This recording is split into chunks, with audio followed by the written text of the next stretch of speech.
Terry, I want you to quickly introduce yourself.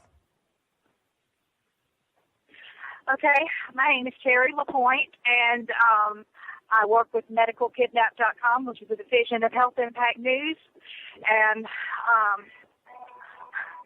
we cover lots of these stories about medical kidnappings that are with a medical twist to them. Yes. And you covered a story. I'm heading to the... I'm sorry. Yes. You covered a story a couple of days ago, and I was involved in it, a small amount, certainly nothing compared to what you've done, Terry, and your advocacy and your loyalty to these families. I want to tell you how much I honor and respect you. You're awesome. You're just awesome, and God bless you.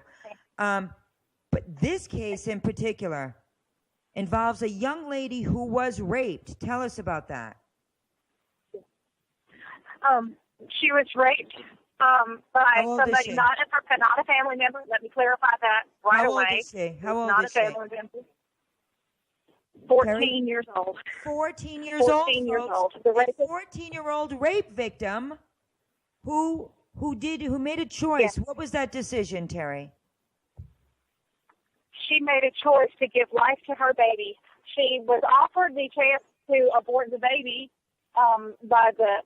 I'm not sure who mentioned that, but that was never an option for her. She said, I don't believe in that. I don't believe in abortion. That is not an option. And she told her grandparent, her custodial grandparent who raised her, that she adores, very clearly adores, and they adore her. She told them, if you will support me and stand by me, I will have this baby, I will love this baby, and raise this baby. Okay. And they readily agreed, and they have supported her every step of the way. And Monday of this week, lo and behold, she took care of herself through her term, and she gave birth to a beautiful little baby. Yes. Yes. And Wednesday... She didn't want an epidural. She didn't want an epidural. Right. She wanted everything to be the right way. She's a young girl. She was raped. Yes. She didn't fall in love, folks. This wasn't some silly puppy love situation. No, she was absolutely not. Yeah, she was victimized, but she stepped up to the plate as young as she is, braver than many adults. Yes. And yet now, Terry, she has been victimized, raped again, but not the physical rape. The emotional rape by a system that is raping families every day, many times a day, not only in this country, but across the world. But this little girl got raped by a system, and that system was called what? DHR. DHR. Department of Human Resources. Department of Human Resources. Which is the Child Protective Services in Alabama. In Alabama. Terry, speak into the phone if you would. We want to hear you nice and clear, honey. Okay, DHR, Alabama. Okay. Do you know the name of the worker? Evans, isn't it Evans? I can't pronounce her name. Yes. Yes. Okay. Mm-hmm. That's okay. Social worker Evans. I'm sorry. That's okay. Social worker Evans. And I may be going to lose you in just a moment. If I lose you, I will call right back. Okay, don't lose us yet. I'm going to a dead zone very soon. I've got to get Judah to the airport. That's Judah. It's so crazy. It's been an insane day. All right, Judah. Yes, Judah is right here. With you. All right, Judah, we want you to introduce yourself quick. We love you and we honor you and we respect what you're doing. Go ahead. We may have just lost them. Folks, Judah. Hello, this is Judah. Oh, wonderful. Judah, please introduce yourself to my audience, if you would, and God bless you. Oh, God bless you, too. My name is Judah Myers, and I'm the founder of Choices for Life, and we help females who are pregnant after rape or who are raising their children. You help parents who have been victimized through violent crimes, rape, and who make a choice to choose life, to have these children, even though they don't know the perpetrator that victimized them. Is that correct? Sometimes they know their perpetrator. Well, sometimes they do. But okay. What society doesn't, sometimes they do. The problem they face really after they've been raped and are pregnant is when they choose to keep their child. The world says that's the rapist child. See, the man steals their body and society tries to steal their baby. And when somebody says that that's a rapist child, basically what you've done is you've taken this poor victim, you've insulted her by saying that baby belongs to the rapist. Right. You have devalued her and said, you don't want that thing, and that thing is half hers. I mean, the whole baby is hers, but half of her DNA is in there. That's and nobody looks at a baby and says, oh, my gosh, this is a monster. There are people that do that, but there's people who have children and they're married, and they say that. So right. That's the right. rape does not make them think of the rapist. The baby doesn't make them think of the rapist. It makes them think that God loved them enough to give them a baby. And I know people say, oh, God gave them rape. No, God lets us do what we want to do, and then he comes behind and works with us. That's right. But in this case, you're in Alabama right now. You're on the way to the airport. You flew to Alabama. Why? Well, because I've seen over and over where the victims of rape are re-victimized when they choose to give life. Some of them, their babies are taken because, no one wants those children. So certainly that girl was not going to be able to take care of it. They didn't say anything like that, but they did end up taking the child.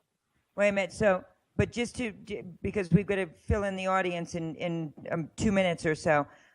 14-year-old girl, you got a call, you found out about this story, another rape victim along with the many that you've dealt with, and you got on the plane and you flew there to support this young lady who made a decision for pro-life, and you were there and you got a chance to see this beautiful baby, this newborn baby, and you saw the mom holding this baby, and you saw the love, and you saw something else. You saw something else, didn't you? You were in the hospital room, and tell us what did you see? Well, for Terry and I, it was the most horrible experience that we have both experienced. I've seen a lot, I've heard a lot, but this particular time, 3 officers entered the hospital room, and they stood with the DHR director supervisor. And the supervisor stood over this precious little girl while she nursed her baby, a 14-year-old, who is so conscientious and loves her baby so much. She is nursing her baby, and she's nursing like a pro. And this woman is literally standing over her like a vulture, waiting for that baby to stop nursing. They escorted both Terry and I, they escorted us out of the hospital because if we stayed, we would have been trespassing. You would have been trespassing on hospital property, correct? They didn't want us on hospital property at all. So those 5 security guards, the officers, they escorted Terry LaPointe and myself out like we were criminals. Have you ever been escorted out of anywhere in your life? No, I haven't. And neither has Terry. This is kind of an insult. I was coming to be the advocate for this precious girl, and Terry had been working with them already. And so, in a way, she was their advocate as well. That wasn't supposed to be the story. Unbelievable. Yeah. You went there to hug this girl, to support. To give her support, and instead what you saw was nothing less than the gateway to hell. You saw child kidnapping is what you saw from an entity, not criminals like abuse. Abuse. I saw child abuse because they tortured this mother, because they tormented her with, we're going to let you keep the baby and then come in here with all the police and it was heart-wrenching to see this young girl just crying. Here's a mother who went into labor with no medication whatsoever. She went that route because she loved her baby so much. But here she is, she's raped. She endures, the humiliation and the shame, and she wants her baby, and she delivers this most beautiful baby so successfully, and she has this baby in her arms, and she's loving it and thanking God that this child is hers. And in comes somebody pretending that they are working for her best interest and rips the child, literally peeling her fingers from her newborn, 51 hours old baby. Folks? And they said it was because of safety reasons. Safety concerns were their issues. But see, if there's safety concerns at a house that the mom was going to go to, the mom is 14. Why aren't you taking the mother too, if that's a, quote, safety concern? But what happened was is they took the child, and we blew up Facebook with all kinds of stuff. And then Terry did an absolutely wonderful article that people can find at medicalkidnap.com. Absolutely. And this blew up everywhere. Almost 1 million shares and views, and it went viral in just a matter of hours. And because we said, isn't that interesting that they use the reason is safety for taking this child away, and if it's so unsafe, why are they leaving the mother to go in there? That's right. And so here they came last night and took. She's a twin. They took her brother and they took her. And they said if the brother didn't get in the car because he was not wanting to go, these most concerned police officers and a DHR representative, those were so concerned that they were going to taser the boy if he wouldn't get in the car. Oh, how's that my for God. concern? And now these are kids that have had boy. no problems before DHR decided that they were salivating over a newborn baby that they could sell to the next person that was standing in line that put an order in. $4,500. Oh, no, it goes a lot more than that. $4,500. It goes a lot more than that. They pay. The foster parents get $4,500. Now, I thought maybe the person that told me this didn't really know, but she said she had seen a check for $4,500 given to the foster parent. Now, I met another woman in the courthouse that said, oh, my child was taken too, and she started telling me all this stuff. And without me saying one word about our case, this girl said, and they gave the foster parent $4,500 for my child. And her little girl was 6 years old and raped in the custody of a foster parent. Oh, my gosh. Listen, folks, this is not rocket science, and I'm going to say that every single show from here on in, okay, your child could be next. This 14-year-old rape victim chose to have the child. She did nothing wrong. There cannot be any allegations of safety because she never left the hospital. It was 2 days later. She had the baby on Monday. Wednesday, DHR was in there. I was on the phone with the DHR worker who refused to speak to me. And the most that she would do is give a card, a business card. Thank God she had one. Many don't. To Terry LaPointe, who is an investigative journalist for medicalkidnap.com. Judah Myers got involved. She flew in, being the support for this 14-year-old victim, and they all witnessed, including myself via the telephonically, we witnessed nothing short of a crime, a kidnapping, a B&E, known as breaking and entering, into a hospital room, and then we witnessed via telephone a video that is being posted, and I think that you ladies are going to continue to post it because you have a lot there. Even though you were illegally told to stop video recording in a hospital, that's discriminatory because there's other folks there that are videotaping their families, their childbirth, but yet for you, who was a eyewitness to a crime, they told you there is no video recording on our property, which is a blatant lie. And they were screaming at me. Oh, and here's two women, folks, that I'm telling you, they are, they speak their minds, but they are not violent. They are not rude. They are articulate, and they stand their ground but they're not going to take on knives and guns like the guns that were sitting in the holsters of the sheriff that came to tell them, you ladies have had enough. And I'm going to name that sheriff because I spoke with him and he was rude to me, and he said, we're in the state of Alabama.